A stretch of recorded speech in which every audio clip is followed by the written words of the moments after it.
This is why you need to understand Tigray, because sometimes the fate of a nation shifts quietly, right where the world's eyes rarely linger. Here, on the map, Tigray sits at the northern edge of Ethiopia, a region whose history and power have shaped the country's destiny for decades. Its story is woven into the fabric of Ethiopia, influencing politics, culture, and conflict in ways that often go unnoticed by the outside world. In Tigray, something just changed, not with bullets, not with explosions, but with a decision, a quiet one, a calculated one, a dangerous one, the kind of choice that shifts the ground beneath an entire nation, leaving uncertainty in its wake. It's the sort of moment that history books often overlook, but its impact can be felt everywhere. And now, one question is echoing across Ethiopia, reverberating in every home, every street, every heart that wonders what tomorrow will bring. The uncertainty is palpable, and the stakes have never felt higher. Is this a coup d'etat? Or is it something even more unpredictable? Something that could change the fate of a nation forever?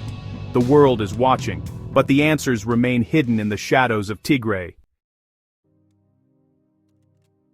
Not long ago, this land was at the center of a devastating war, a war between the federal government and the Tigray People's Liberation Front. Cities collapsed, families disappeared, and hundreds of thousands of lives were lost in the silence of the world.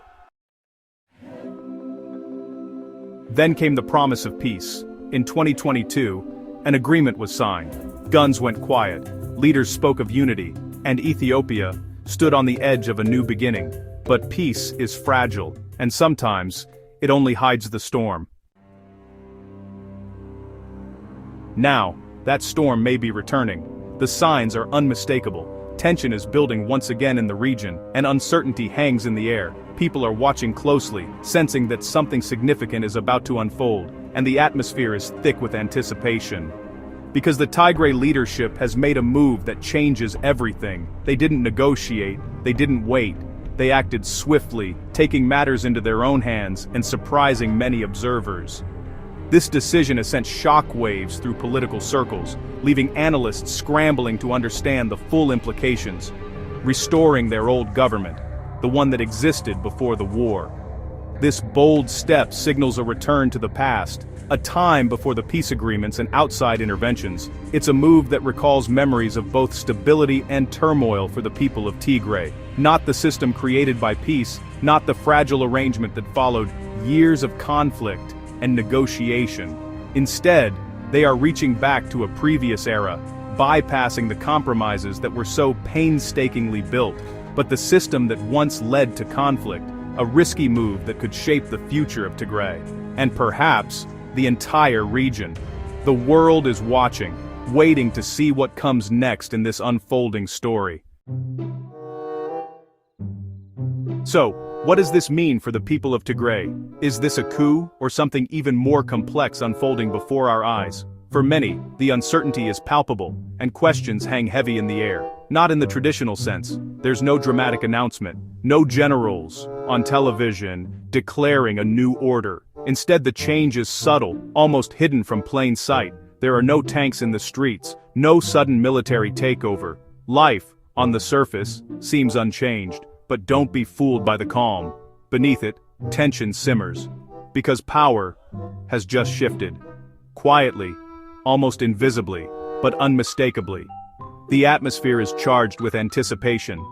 And now, two authorities stand in the same place, each claiming control, each insisting on their own legitimacy, each refusing to back down. The standoff grows more intense with every passing day, and history tells us something terrifying. When power is divided, when leaders cannot agree, the consequences can be dire. The past is filled with warnings. In moments like these, conflict is never far behind, lurking just beneath the surface, waiting for a spark to ignite the unrest. If the federal government rejects this move, tension will rise. If forces begin to split, lines will be drawn, and if even one spark is lit, this silence will explode. And beyond Ethiopia's borders, Eritrea is watching, waiting, calculating, because the last war was never just internal, and the next one, if it comes, will not stay contained. But beyond power, beyond politics, there is something else. The people, the ones who already survived the war, the ones still rebuilding their lives from ashes, the ones who will pay the price if history repeats itself. So, maybe the real question is not, is this a coup?